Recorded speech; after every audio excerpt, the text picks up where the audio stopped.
Breaking news చూస్తున్నాం. Anantapuram urban MLA Daggubati Venkateswara Prasad సినీ నటుడు junior NTR ను దూషించినట్లు సోషల్ మీడియాలో వచ్చిన వార్తలపై ఎన్టీఆర్ అభిమానులు తీవ్ర ఆగ్రహం వ్యక్తం చేశారు.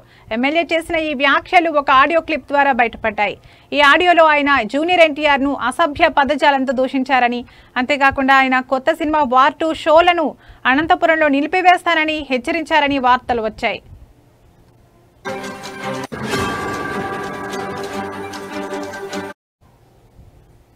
ఈ ఘటనతో ఆగ్రహించిన అభిమానులు ఎమ్మెల్యే కార్యాలయం వద్ద నిరసనలకు దిగారు.